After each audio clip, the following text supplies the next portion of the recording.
Kannur Mattannur ഇടവേലിക്കലിൽ 3 CPM പ്രവർത്തകർക്ക് വെട്ടേറ്റു. ഇടവേലിക്കൽ branch അംഗം ലതീഷ്, സുനോബ്, റീജിൽ എന്നിവർക്കാണ് വെട്ടേറ്റത്. സാരമായി പരിക്കേറ്റ 3 ആളുകളെയും കണ്ണൂർ AKG സഹകരണ ആശുപത്രിയിൽ പ്രവേശിപ്പിച്ചു കഴിഞ്ഞു. ഇന്നലെ രാത്രിയാണ് ഈ സംഭവം നടന്നത്. RSS പ്രവർത്തകരാണ് അക്രമത്തിന് പിന്നിലെന്നാണ് CPMന്റെ ആരോപണം.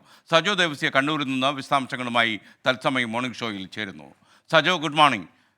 യഥാർത്ഥ രാഷ്ട്രീയ കാരണങ്ങൾ തന്നെയാണോ ഈ കത്തിക്കുത്തിന് കാരണം?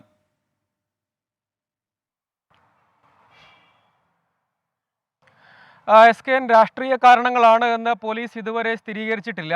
ഇന്നലെ രാത്രിയാണ് ഈ സംഭവം ഉണ്ടാകുന്നത്. CPIM പ്രവർത്തകരായ 3 പേരാണ്.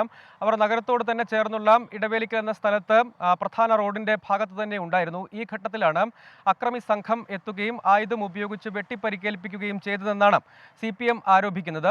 3 പേർക്കാണ് പരിക്കേറ്റത്. 3 പേരും ഇപ്പോൾ കണ്ണൂർ AKG സഹകരണ ആശുപത്രിയിൽ ചികിത്സയിൽ തുടരുന്നുണ്ട്. സാരമായ പരിക്കുണ്ട്. ലതീഷ്, സുനോഫ്, റിജിൽ എന്നിവർക്കാണ് പരിക്കേറ്റിരിക്കുന്നത്. അവർക്ക് തലയ്ക്കും കൈക്കും കഴുത്തിനുമൊക്കെ പരിക്കേറ്റിട്ടുണ്ട്.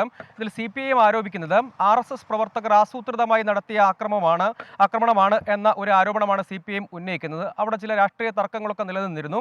അതിന്റെ ഭാഗമായി ആസൂത്രിതമായി ആക്രമിക്കുക എന്ന ലക്ഷ്യത്തോടു കൂടി ഇവർ 3 പേരും അവിടെ നിൽക്കുന്നത് കണ്ട് അങ്ങോട്ടേക്ക് എത്തി ആക്രമിക്കുകയായിരുന്നു എന്നാണ് പറയുന്നത്. പക്ഷേ പോലീസിൽ നമ്മൾ മനസ്സിലാക്കുന്നത് ഇതിൽ ഈ കൂട്ടത്തിൽ പരിക്കേറ്റവരുടെ കൂട്ടത്തിലുള്ള റിജിലിന് മറ്റൊരാളുമായി തർക്കമുണ്ടായിരുന്നു. കുറച്ചു കാലമായി ആ തർക്കം തുടരുകയും ചെയ്യുന്നുണ്ട്. അതിന്റെ ഭാഗമായുള്ള ഒരു വൈരാഗ്യമാണ് ഇങ്ങനെയുള്ള അക്രമത്തിലേക്ക് നയിച്ചത് എന്നാണ്. ഏതായാലും പോലീസ് ഇപ്പോൾ ഈ പരിക്കേറ്റവരുടെ അടക്കം വിശദമായ മൊഴി രേഖപ്പെടുത്താനുള്ള ശ്രമമാണ് നടത്തുന്നത്. അവർ ഇപ്പോൾ ചികിത്സയിലാണ്. ഇതിനിടെയും വിശദമായ മൊഴി രേഖപ്പെടുത്തും. അക്രമികൾ ആരാണ് എന്ന പ്രാഥമികമായ തിരിച്ചറിവ് ഉണ്ടായിട്ടുണ്ട് എന്നാണ് പോലീസ് പറയുന്നത്. അതിലേക്ക് അടക്കമുള്ള വിശദമായ അന്വേഷണത്തിലേക്ക് കടക്കും എന്നാണ് പോലീസ് വ്യക്തമാക്കുന്നത്. ഏതായാലും തിരഞ്ഞെടുപ്പ് ഘട്ടത്തിൽ പ്രചാരണമൊക്കെ കൊടുമ്പിരി കൊണ്ടിരിക്കെ ഇത്തരം ഒരു അക്രമം എന്തായാലും കൂടുതൽ സംഘർഷങ്ങൾക്ക് വഴിമാറാതിരിക്കാനുള്ള മുൻകരുതൽ കൂടി എടുക്കുമെന്നും പോലീസ് വ്യക്തമാക്കിയിട്ടുണ്ട്. SK